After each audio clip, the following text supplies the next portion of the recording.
Bismillahirrahmanirrahim. Assalamualaikum warahmatullahi wabarakatuh. Introducing our groups. So first of all, my name is Muhammad Zaim Ashraf bin Haji Anwar, 22B0811, and my friends name Muhammad Takif bin Tuah, ID number 22B0820.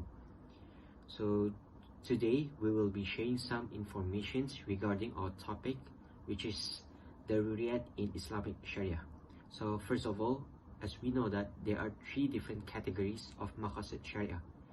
So these three categories are Daruriyyat, Hajiyat, and Tahsiniyat. So what are the definitions of essentials? So essentials are also known as Daruriyyat, are the matters on which the religions and people daily life depend on. If they are left behind, there will be a complete chaos and disruptions, and it could lead to a bad outcome. So these must be protected, and all measures that aim at the safeguarding them must be taken, whether by individual or government authorities. Daruriyyat also can be further broken down into the protection of 5 core principles or values that are essentials to the life for humans. These 5 values are protection of deen, life, dignity or lineage, intellect, and property. So the first one is protection of ad-deen. So ad-deen is the most important value that Muslim need. It is obligatory for each and every Muslim to protect his deen. One can obtain a deen protection by performing different kinds of ibadah, such as performing prayers, fasting, paying of zakah, and performing hajj. This will make a person imans will increase, acting as a shield to prevent them from making a sin. Additionally, another examples of protection of deen is preventing faith from being wicked or lost by adhering to the pillars of faith, which is pillars of iman. The Quran also pointed out that performing prayers will save a person from evil, mentioned in Surah Al-Ankabut, verse 45, perform as-salah. Verily, as-salah prevents from al-fahsha and al-munkar. Secondly, protection of life. So life is very important and useful to all people. Therefore, it must be protected in all circumstances, and in the respect, there is no difference between the life of everyone, whether they are poor, rich, leader, or so on, because protecting everyone's life is equally important and obligatory to each and every individual and societies. But how do they do it? Is by avoiding themselves from any direct or indirect involvement in risky or careless behavior that can bring down themselves to harm or to others. So for example, using drugs and consuming poisons are 2 examples of behaviors that can be life-threatening.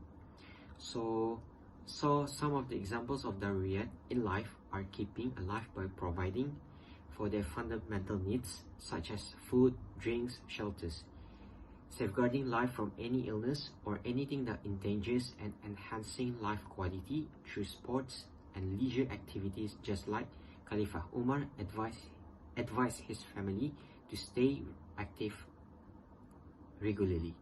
Moving on to the third values, which is protection of dignity. One of the most important aspects of person's existence is their dignity. Protection of dignity or lineage includes respecting someone's rights, privacy, and not revealing information or accusing others of wrongdoings. So it also entails that men and women behave responsibly and respectfully toward one another. Islam also has enacted a number of guidelines in order to protect the dignity of a mankind, where it prohibits the followers from accusing others of mischief, such as committing adultery or other immoral behaviors. So how do we protect it? The best solution is by doing a marriage to fulfill the maslahat of dignity. Regarding its conservation is by allowing or approving the law enforcements on the ban on all things that may damage the lineage or dignity. Next, moving on to the protection of intellect or the akal.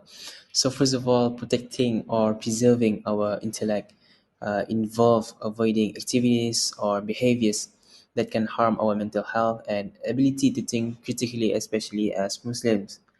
This is because the intellect is essential for seeking knowledge and succeeding in various tasks according to the Islamic teachings. It is said that corruption of the intellect leads to the corruption of humanity, emphasizing how damaging our intellect can negatively impact both ourselves and society. Our intellect are what distinguishes us from animals, so failing to use it properly hinders our growth uh, and daily practices. So therefore, engaging in any activities like alcohol consumption, or drug use, or having repeated concussions which can damage the intellect is strictly prohibited, or in the Arabic term is considered as haram. So, for instance, the practice of ijtihad, which requires the intellect, is crucial in addressing new challenges as we face new problems every day. And lastly, the protection of property or mal. Property is commonly understood as something that can be owned or managed or used for benefit and even enjoyed for pleasure without access. It is considered as one of life's adornments that enhance our enjoyment, but within limits, of course. All worldly possessions, of course, ultimately belongs to Allah. So it is our responsibility to keep them away from immoral activities. The Quran and As Sunnah provide laws regarding property protection, emphasizing justice, fairness, and respect for ownership rights.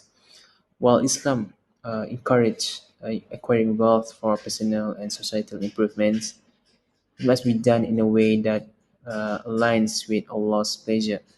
Protection property involve not just the way how we acquire it, but also how to use it responsibly. Simply distributing wealth is not enough, especially in systems that separate religion and economy, contrary to Islamic principles. Although it is ranked as the fifth maqasid, it does not necessarily mean that it is the least important. This is because protection of this would not only lead to the purification of wealth, but also in terms of economic stability, social justice, and individual dignity, which could be useful in fostering the other four maqasid. And now moving on to what happens if we prioritize hajiyat and tasiniyat instead of the daruriyat, the essentials. So first, let's define what is hajiyat. So it is a complementary interest, are those needs or goals that aren't absolutely essential but still greatly benefit individuals and communities. For example, owning a motor vehicle might not be a must-have, but it can significantly enhance people's life and community productivity, especially where transportation's options are limited. And tasniat or embellishments are those extra touches that go beyond basic needs, beyond the basic necessities. For example, wanting a wallpaper wall in your home, for example. While it is not necessary for survival, it adds elegance and charm to a room, which is valued in Islam as a virtuous practice. So, however, when people prioritize these complementary interests and embellishments over their basic needs or the riyad, it can lead to problems in general. These basic needs, like the five fundamental values, as mentioned before, form the core of human existence and give life its meaning and purpose. So, neglecting them can result in chaos and disturbances, possibly leading to their outcomes. So, while complementary interests and embellishments may not be as crucial as basic needs, they still play they still play a role in improving and enriching human life.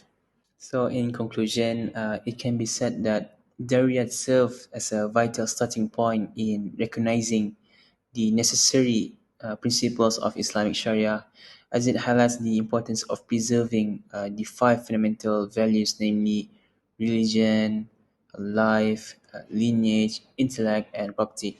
So, even though it is possible to have hajiyat and tasiniyat while living off the riyad, it would be problematic for an individual's life to prioritize interest or luxury over requirements, considering that it could put one's basic need in potential risk and therefore end up causing suffering or life hardships. So I think that is all from us. Thank you. Assalamualaikum warahmatullahi wabarakatuh.